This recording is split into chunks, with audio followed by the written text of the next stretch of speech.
Magandang araw po sa inyo mga kababayan. Ito po ang 10 mga nagawa ng dating Pangulong Marcos.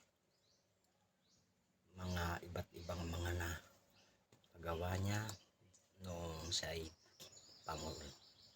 Ito po ay panoorin nyo at pakinggan nyo po ng mabuti. Paki-like po and follow and share. Lalong na po mag-comment po kayo kung maganda ba noon ang bansang ng panahon ng dating Pangulong Ferdinand Marcos Sr. Panoorin niyo po ito.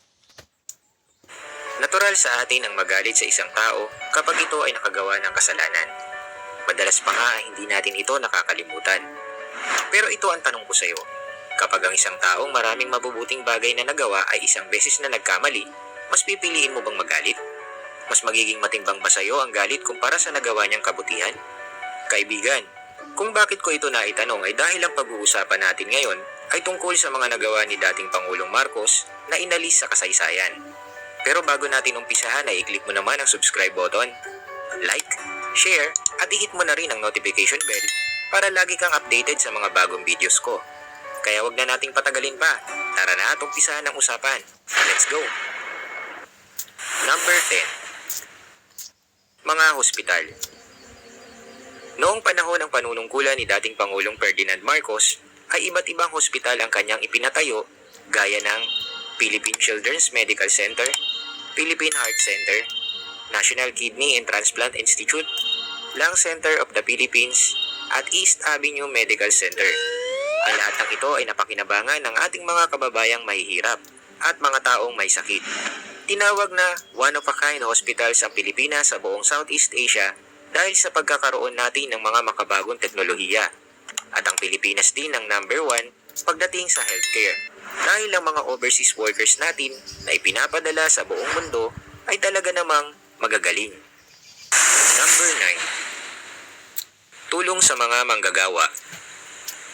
Dahil sa pagmamalasakit sa kanyang mamamayan, ay pinirmahan ni dating Pangulong Ferdinand Marcos ang Presidential Decree Number 442 o mas kilala natin sa tawag na Labor Code of the Philippines noong May 1, 1974 sa araw mismo ng Labor Day. Ginawa niya ito upang maproteksyonan ang mga manggagawa sa mga mapang-abusong kumpanya. Nakapaloob dito ang pagpapatupad ng hiring and firing of private employees, ang mga tamang haba ng oras ng pagtatrabaho at overtime, mga benepisyo ng empleyado gaya ng retirement, holiday pay, ang pagsali sa mga unyon ng mga manggagawa gaya ng collective bargaining, at syempre, ang inaabangan ng mga tao tuwing Disyembre, ang 13th-month pay. Pinahintulutan din ito ang mga empleyado ng pagtatrabaho ng 8 oras kada araw at mayroong isang araw na pahinga sa loob ng isang linggo na mas kilala natin sa ngayong day off. Number 8. Edukasyon. Upang mapataas ang antas ng edukasyon sa ating bansa, si dating Pangulong Ferdinand Marcos ay nagpatayo ng maraming eskwelahan sa iba't ibang panig ng bansa. Kaya naman, nakilala ang ating bansa bilang isa sa pinakamagagaling magbasa sa buong Asya noong panahon niya. Narito ang ilan sa mga eskwelahan na kanyang ipinatayo.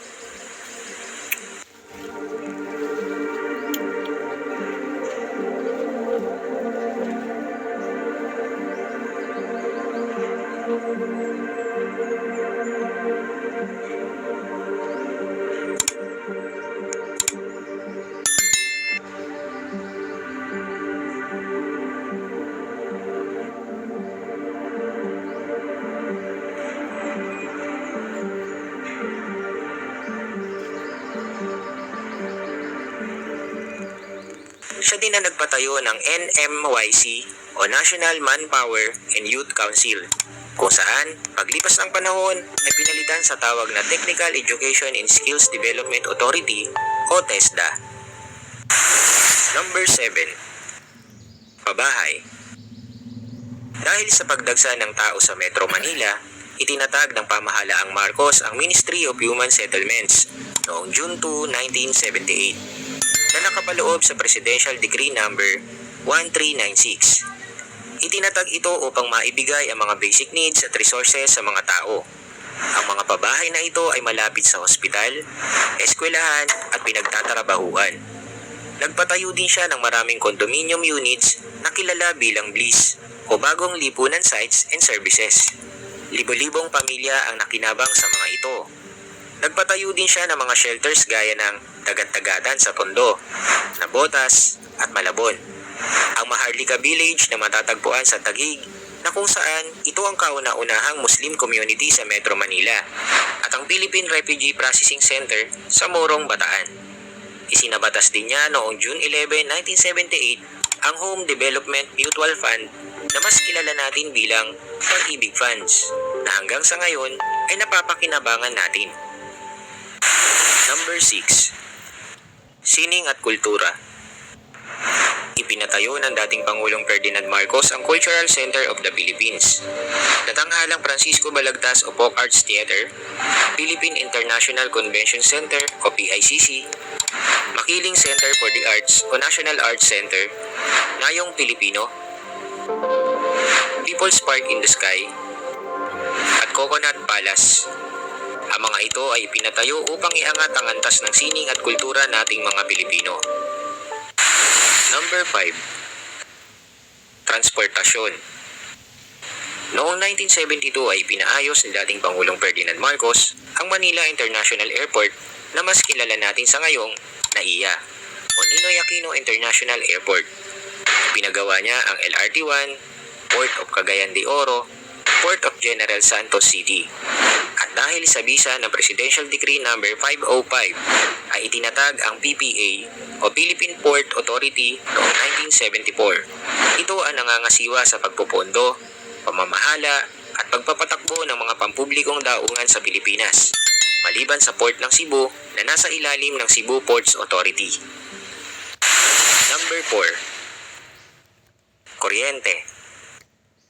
Si dating Pangulong Ferdinand Marcos ay nagpatayo ng iba't ibang power plants sa buong panig ng Pilipinas. Ginawa niya ito upang maging solusyon sa global oil crisis. Ipinatayo niya ang Agos 2 Hydroelectric Power Plant, Agos 4 Hydroelectric Power Plant, Agos 5 Hydroelectric Power Plant, Agos 6 Hydroelectric Power Plant, Agos 7 Hydroelectric